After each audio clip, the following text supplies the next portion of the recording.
Assalamualaikum warahmatullahi wabarakatuh. Bismillahirrahmanirrahim. Cara menekan angka kematian benih ikan gurame.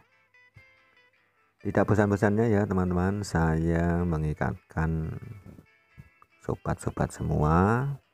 Jadi kalian-kalian yang lagi pembesaran benih ikan gurame, terutama yang beli dari ukuran telur, akhir-akhir ini sangat rawan sekali dengan yang namanya kematian. Nah, faktor apa yang menyebabkan kematian pada benih ikan gurame kecil kita ini? Simak videonya teman-teman. Ketika mimpimu yang begitu indah tak pernah terwujud.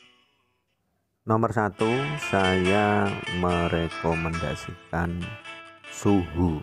Jadi suhu berapa air yang kita gunakan untuk pembesaran benih buraya ikan gurame ini teman-teman.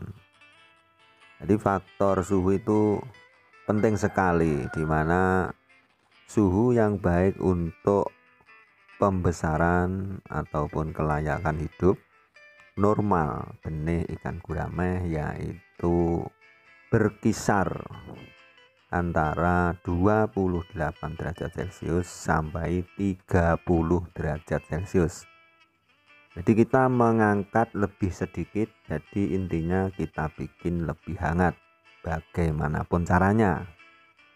Nah, di sini saya menggunakan kolam akuarium sebagai sarana pembesaran pendederan benih ikan gurame mulai dari buraya umur 1 minggu sampai 1 bulan teman-teman. Alhasil kita bisa menekan angka kematian sampai 99,9%. Nah, seperti itu teman-teman. Mengapa demikian? Karena di tank akuarium ini kita menyediakan yang namanya heater ataupun lampu bisa, yaitu sebagai media pemanas untuk mencapai suhu 28 sampai 30 derajat Celcius. Jadi kita bisa mematoknya, menyetingnya seperti itu teman-teman.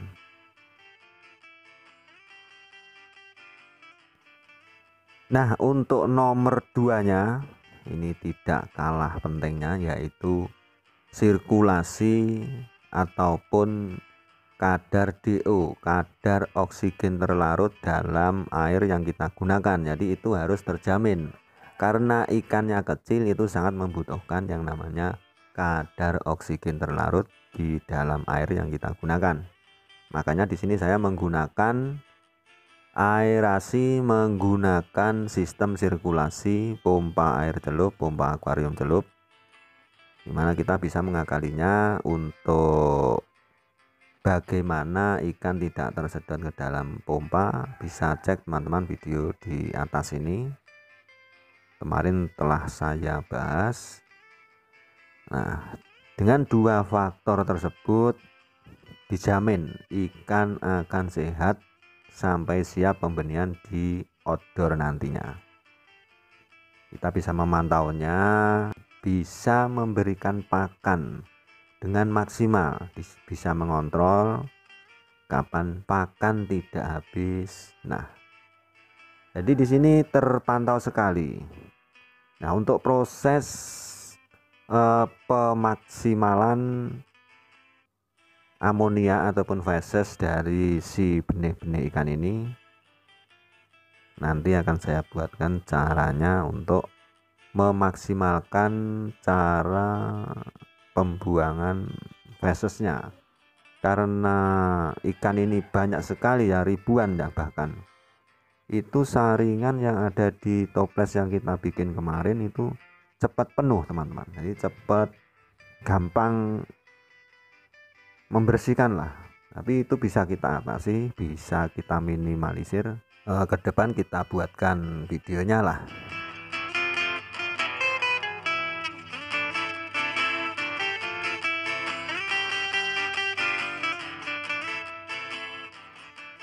Bagi teman-teman yang masih belajar cara pembesaran ikan gurame, terutama dari mulai benih ataupun dari telur, teman-teman bisa subscribe channel ini. Kita belajar bersama, kita biasa tanya jawab bersama di kolom komentar. Jadi teman-teman yang pengen tanya silahkan isi kolom komentar di bawah. Di dalam akuarium ini kita bisa belajar ya, memantau. Di sini kita akan banyak dapat ilmu teman-teman. Nah, pasti untuk pemula akan mengalami kematian dulu, tidak langsung 100%, 99% berhasil di akuarium juga. Karena di sini juga akan timbul air keruh, air kotor, bagaimana efeknya ikan, bagaimana makannya, bagaimana lahap enggak. Itu akan belajar di dalam akuarium ini. Jadi kualitas air yang bagaimana itu akan membimbing, menuntun teman-teman untuk memahami, dicatat, bahkan diingat-ingat ataupun ditulis, supaya ke depan kita sudah mahir belajar di outdoor dengan kualitas air seperti apa, suhu bagaimana, kalau ada kendala penanganannya bagaimana. Nah, itu efek-efeknya itu yang kita pelajari teman-teman.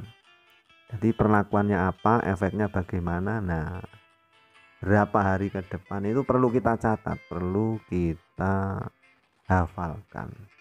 Di channel ini banyak sekali trik-trik, cara-cara dan sistem yang bisa dijadikan acuan teman-teman berdasarkan pengalaman saya. Jadi di sini saya cuma berbagi pengalaman, berbagi keluh kesah tentang budidaya ikan gurame bagi sobat semua, khususnya teman-teman yang masih awal dalam mengenal ikan gurame. Semoga bermanfaat. Ada pertanyaan, jangan sungkan-sungkan, langsung komen di bawah. Ini channel diskusi, insya Allah saya usahakan saya jawab sepengalaman saya teman-teman. Ada kurang lebihnya saya mohon maaf. Akhirul kata, wassalamualaikum warahmatullahi wabarakatuh.